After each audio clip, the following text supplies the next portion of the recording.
Welcome. Today, we are diving into IAM policies in AWS. Think of them as the security bouncers at a VIP event, except instead of deciding who gets into a party, they control who gets into your AWS environment. They define what actions are allowed and what are strictly forbidden. We'll explore the structure, types, and logic behind these policies. Stay with me because understanding this could save your cloud from a security nightmare. I'm Amelia James, a technology expert with 13+ years of experience designing and delivering human resource management systems that actually work for people. I specialize in building scalable integrated HR platforms that streamline processes, enhance employee experience, and give leadership real-time, actionable insights. IAM is like the gatekeeper of your AWS world.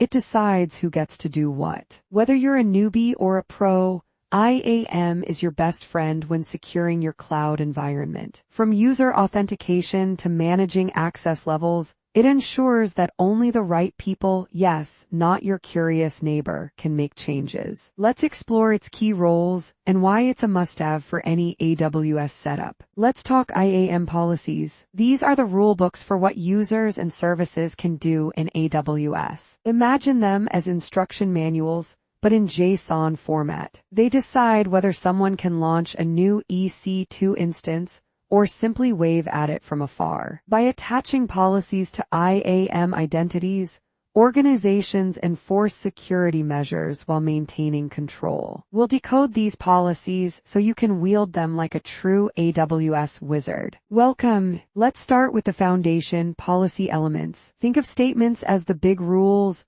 actions as what's actually allowed, and conditions as fine-tuning access. This trio makes IAM policies flexible and secure. Without them, managing security would be like herding cats, chaotic. So mastering these elements ensures our IAM policies stay robust. Let's talk about managed vs inline policies, like choosing between reusable templates or one-time custom rules. Managed policies are great for consistency, while inline policies offer tailored control. It's all about balance. Too many inline policies could turn into a tangled mess, while managed ones keep things neat and scalable. Best practices, your IAM policy survival guide. First, least privilege. Don't hand out unnecessary permissions like candy. Managed policies, they make scaling painless. Review and update regularly, because outdated policies are security holes waiting to happen. Lastly, keep an eye on effectiveness,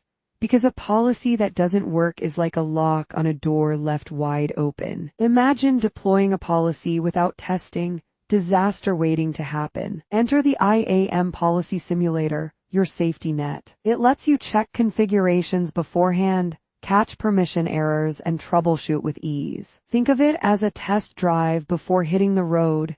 It saves you from unexpected detours. IAM policies can go wrong fast. Overly permissive access, a hacker's dream. Forgetting audits, risks lurking unnoticed. Hard-coded credentials, just asking for trouble. Ignoring least privilege. Might as well hand out a universal access key. Avoid these and your IAM policies will stay strong. Securing IAM policies is like locking up treasure. Least privilege keeps access minimal. IAM conditions make security flexible. Regular audits prevent loopholes. Logs and alerts, they're your alarms. Stick to these steps and your IAM fortress stays solid. We've covered a lot. IAM policies are your security gatekeepers. Handle them wisely. Stick to best practices, keep them updated, and always test before deployment. Because security isn't a one-time job, it's an ongoing responsibility.